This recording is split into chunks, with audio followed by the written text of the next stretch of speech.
আসসালামু আলাইকুম আমার প্রিয় দর্শকদের, স্বাগতম আপনাদের আবারও আমার ভৌতিক গল্পের চ্যানেলে। আজকের গল্পটা শুনতে হবে অন্ধকারে। আলো নিভিয়ে ফেলুন, কান খুলে রাখুন, কারণ আজকের গল্প শুধু কানে ঢুকবে না, হৃদয়ের গভীরে ঢুকে যাবে। আজ আমরা ফিরছি কাল ভুজঙ্গের জগতে, পর্ব 2-এ। যারা পর্ব 1 দেখেননি তাদের জন্য বলছি, ফিরে যান আগে, সেটা দেখে আসুন, কারণ এই গল্পের শেকড় সেখানেই গেঁথে আছে। আর যারা দেখেছেন তাদের জন্য বলছি, প্রস্তুত হন, আজকের রাত আপনাদের ঘুম কেড়ে নেবে। গল্পের নাম কাল ভুজঙ্গ, পর্ব 2, নাগলোকের ডাক। গত কয়েক মাস আগের কথা। আমি তখন কলকাতার এক প্রান্তে থাকতাম, বেহালা এলাকার একটি পুরনো ফ্ল্যাটে। নাম আমার অভিজিৎ চক্রবর্তী। বয়স তখন 29। কাজ করতাম একটি প্রাইভেট ফার্মে ডেটা অ্যানালিস্ট হিসেবে। জীবন ছিল সাধারণ, নিয়মিত অফিস, ঘর, বাস, খাওয়া দাওয়া, টিভি দেখা। কিন্তু সেই জীবনের মধ্যে একটা অস্বস্তি ছিল, একটা অদ্ভুত শূন্যতা। মনে হতো আমি কোনো গন্তব্যহীন নৌকার মতো ভাসছি। কোথায় যাচ্ছি, কেন যাচ্ছি তা জানি না। এমন সময় একদিন সকালে ফোন বাজল। কল এসেছিল আমার মামার কাছ থেকে। মামা থাকতেন মেদিনীপুরের গ্রামে। বেশ কয়েক বছর ধরে আমরা কথা বলিনি, কিন্তু সেদিন তার গলায় ছিল একটা অদ্ভুত কাঁপুনি। অভি, তুমি আসতে পারবে? কোথায় মামা? এখানে, গ্রামে, তোমার বাবার বাড়িতে। বাবা মারা গেছেন? আমার বাবা? মাথা ঘুরে গেল। আমার বাবা তো আমার ছোটবেলায় মারা গেছেন। আমি তখন মাত্র 7 বছরের। কিন্তু মামা বললেন, না অভি, তুমি ভুল মনে করছ। তোমার বাবা মারা যাননি, তিনি বেঁচে ছিলেন। গত রাতে মারা গেছেন। আমি চমকে উঠলাম। কি বলছেন মামা? আমার বাবা মারা যাননি? তবে কিভাবে? আমি তো ছোটবেলায় তাঁর মৃত্যুর সংবাদ শুনেছিলাম। আমার মা কাঁদতে কাঁদতে বলেছিলেন, তোমার বাবা গেছে নাগলোকে। নাগলোক? হ্যাঁ। তোমার বাবা ছিলেন কাল ভুজঙ্গের উপাসক। মামার কথা শুনে আমার গায়ে কাঁটা দিয়ে উঠল। কাল ভুজঙ্গ, নাগদেবতা, সেই প্রাচীন কিংবদন্তি যা আমি শৈশবে মায়ের মুখে শুনেছিলাম। নাকি সেটা শুধু গল্প ছিল? মামা বললেন, তোমার বাবা মারা গেছেন, কিন্তু তাঁর মৃত্যু স্বাভাবিক নয়। তিনি নিজে থেকে নাগলোকে ফিরে গেছেন। আর তোমাকে ডাকছেন, আমাকে ডাকছেন। হ্যাঁ, তোমার রক্তে সেই শক্তি আছে, তুমি তাঁর একমাত্র উত্তরাধিকারী। আমি হাসতে চাইলাম, কিন্তু হাসি আসলো না, কারণ মামার গলায় ছিল একটা আতঙ্ক, একটা সত্যি আতঙ্ক। যেন তিনি কিছু দেখেছেন, কিছু অদৃশ্য, কিছু অসম্ভব, কিছু যা তিনি বর্ণনা করতে পারছেন না। তুমি আসবে তো? কবে? আজই, সন্ধ্যার মধ্যে এসো। নাগপঞ্চমীর আগে। নাগপঞ্চমী? হ্যাঁ, কাল ভুজঙ্গের দিন। সেদিন নাগলোকের দরজা খুলে যায়। আর তোমার বাবা চান তুমি সেদিন উপস্থিত থাকো। আমি কথা দিলাম, কিন্তু মনে মনে ভাবলাম, এসব কি হচ্ছে? কেন আমার বাবার কথা এতদিন লুকিয়ে রাখা হয়েছিল? কেন আমাকে বলা হয়নি যে তিনি বেঁচে ছিলেন? কিন্তু কৌতূহল আমাকে টেনে নিয়ে গেল সেই গ্রামের দিকে। আমি প্যাক করলাম কয়েকটা জামা কাপড়। ট্রেনে উঠলাম হাওড়া থেকে। যাত্রাপথে আমার মনে পড়ল মায়ের কথা। তিনি মারা গেছেন আমি যখন কলেজে পড়ি। তার মৃত্যুর আগে একদিন তিনি আমাকে ডেকে বলেছিলেন, অভি, কখনো নাগদেবতার কথা ভুলো না, তিনি আমাদের রক্ষা করবেন। কিন্তু তাঁকে রাগাবে না, কারণ তিনি রাগলে তিনি শুধু মানুষকে নয়, গোটা পৃথিবীকে গিলে ফেলতে পারেন। আমি তখন হেসেছিলাম। মানুষের মনে কত অদ্ভুত বিশ্বাস থাকে। কিন্তু আজ সেই কথাগুলো আমার মাথায় ঘুরপাক খাচ্ছে। গ্রামের নাম নাগবন। নাম শুনেই গায়ে কাঁটা দিয়ে উঠল। নাগবন, নাগের বন, এমন নাম কি কখনো হয়? ট্রেন থেকে নেমে বাসে উঠলাম। রাস্তা ছিল পাহাড়ি, ঘন জঙ্গলে ঘেরা। মাঝে মাঝে দেখা যাচ্ছিল পুরনো পাথরের মূর্তি, নাগের মূর্তি। কিছু মূর্তি ছিল অর্ধমানুষ, অর্ধসাপ। চোখ দুটো ছিল লাল, যেন জ্বলছে। বাসের লোকজন কথা বলছিল না, মুখে ভয়। একজন বুড়ো আমার দিকে তাকিয়ে বলল, ওই দিকে যাচ্ছ নাকি? হ্যাঁ। নাগবনে ওই দিকে এখন কেউ যায় না, বিশেষ করে নাগপঞ্চমীর আগে। কেন? কারণ সেখানে নাগরাজ ঘুম ভাঙছেন। আমি হাসলাম। আবার গল্প না, সত্যি। গত বছর 3 জন মানুষ নিখোঁজ হয়েছিল। তাদের দেহ পাওয়া যায়নি, শুধু পাওয়া গিয়েছিল কালো চামড়ার টুকরো, যেন সাপের খোসা। আমি চুপ করে রইলাম। বাস থামল গ্রামের মোড়ে। আমি নামলাম। চারপাশে নীরবতা, কোনো পাখির ডাক নেই, কোনো মানুষের কথার শব্দ নেই, শুধু বাতাসে একটা শীষ দেওয়ার মতো শব্দ, যেন কেউ সাপ ডাকছে। মামা আমাকে অপেক্ষা করছিলেন গেটে। তার চোখ দুটো লাল, মনে হচ্ছিল তিনি ঘুমাননি কয়েকদিন। এসেছ? হ্যাঁ মামা, ভালো করেছ। কারণ তুমি না এলে তোমার বাবার আত্মা শান্তি পেত না। তিনি কোথায়? বাড়িতে, তাঁর শয্যায়। কিন্তু তুমি তাকে দেখবে না, কারণ তার দেহ আর নেই। কি বলছেন? তিনি নাগলোকে ফিরে গেছেন, শুধু তার আত্মা আছে, আর সেই আত্মা তোমাকে ডাকছে। আমি ঘাবড়ে গেলাম। মামা, আমি বিশ্বাস করি না এসব অলৌকিক জিনিসে। তুমি বিশ্বাস করো না, কিন্তু কাল ভুজঙ্গ বিশ্বাস করেন তোমাকে, আর তিনি তোমাকে ডাকছেন। মামা আমাকে নিয়ে গেলেন বাড়িতে। বাড়িটা ছিল পুরনো, দুতলা, ঘন গাছপালায় ঢাকা। দরজার উপর লাল চোখওয়ালা নাগের মূর্তি, দেয়ালে লেখা, যে ঘরে কাল ভুজঙ্গ বাস করে সে ঘরে মৃত্যু প্রবেশ করতে পারে না। আমি ভেতরে ঢুকলাম।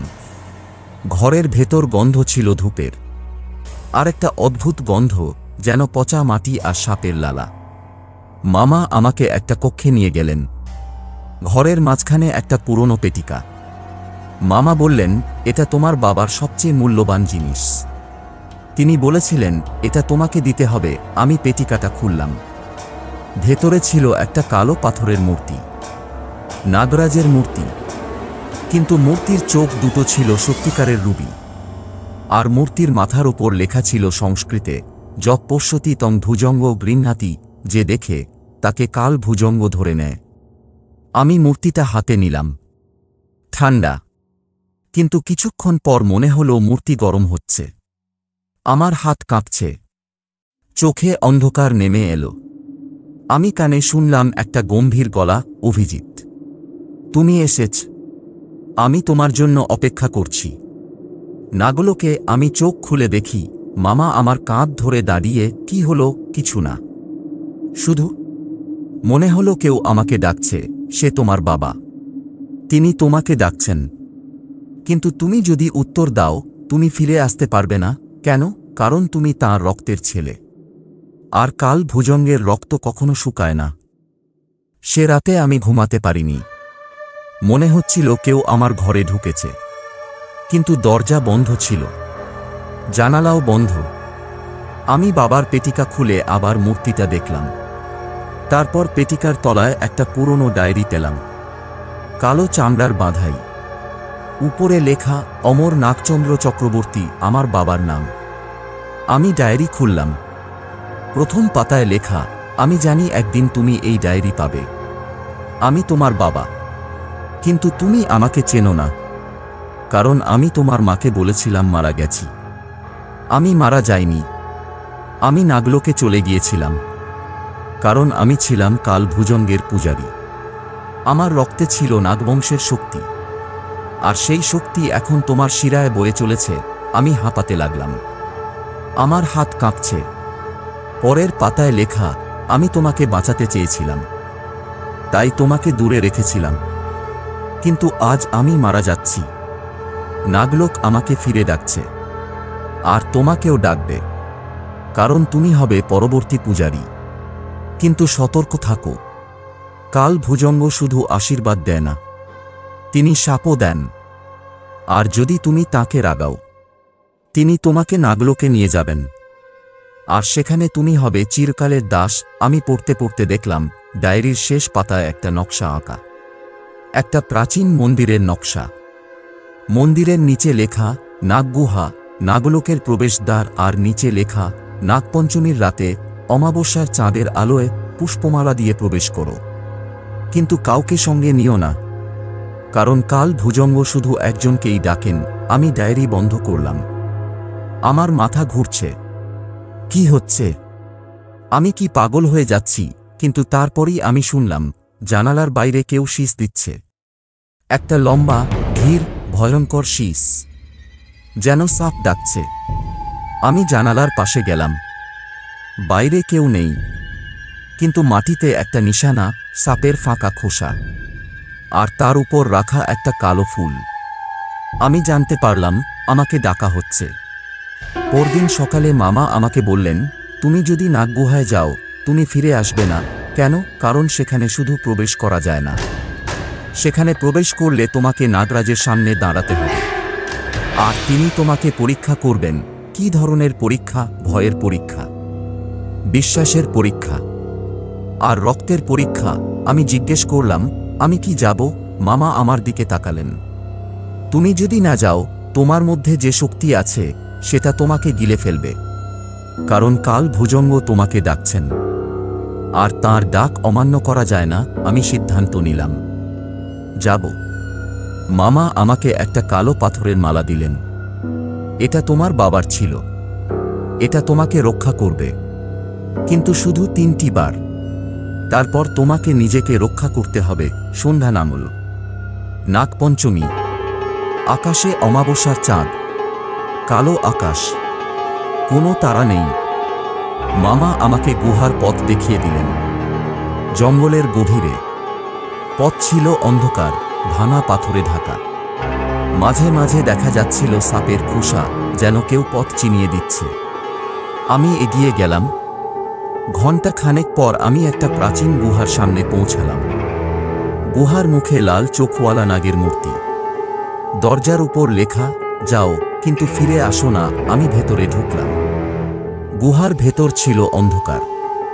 আমার হাতে টর্চ ছিল না, কিন্তু কিছুক্ষণ পর দেয়াল থেকে নীলচে আলো বেরোতে লাগল, যেন ফসফরাস।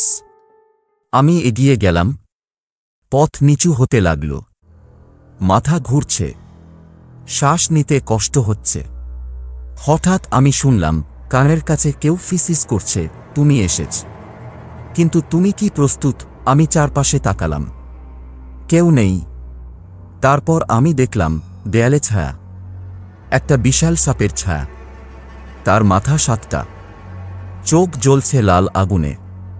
আমি পিছনে হটলাম, কিন্তু পিছনের পথ বন্ধ। পাথর নেমে এসেছে। সামনে একটা দরজা, উপরে লেখা, নাগলোক। আমি দরজা ঠেললাম। ভেতরে ছিল একটা বিশাল গুমট কক্ষ। মাঝখানে একটা কালো পাথরের সিংহাসন, আর তার উপর বসে আছেন আমার বাবা, কিন্তু তিনি মানুষ নন। তাঁর শরীর অর্ধসাপ, চোখ জ্বলছে। তিনি বললেন, অভিজিৎ, আমি তোমার জন্য অপেক্ষা করছি। তুমি কি তোমার রক্তের ডাক শুনতে পাচ্ছ? আমি কাঁপছিলাম। হ্যাঁ। তুমি কি কাল ভুজঙ্গের পূজারী হতে চাও? আমি জানি না, তুমি জানো, কারণ তোমার হৃদয় বলছে, তোমার রক্ত বলছে, তোমার স্বপ্ন বলছে। তখনই আমার মনে পড়ল, ছোটবেলায় আমি প্রতি রাতে স্বপ্ন দেখতাম একটা কালো সাপ আমার শিরায় ঢুকে যাচ্ছে, আর আমি উড়ে যাচ্ছি কোথাও। নিচে দেখছি পৃথিবী। বাবা বললেন, তুমি আমার মতো হবে, কিন্তু প্রথমে তোমাকে 3টি পরীক্ষা দিতে হবে।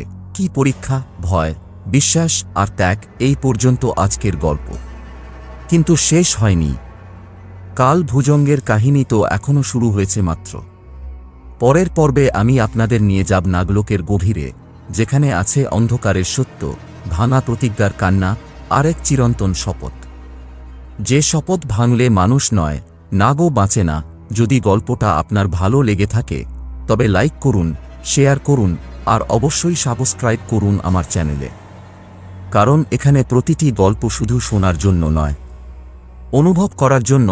আর কমেন্টে জানান, আপনি কি নাগলোকে প্রবেশ করতে সাহস পাবেন, নাকি আপনার মতো আমিও আজ রাতে ঘুম পাব না। আপনাদের অন্ধকারের ভয় আমি জানি, কিন্তু মনে রাখবেন, কিছু গল্প অন্ধকারকে আরও গাঢ় করে না, বরং আমাদের নিজেদের ভিতরের আলো খুঁজে দেয়। আবার দেখা হবে। কোনো এক অন্ধকার রাতে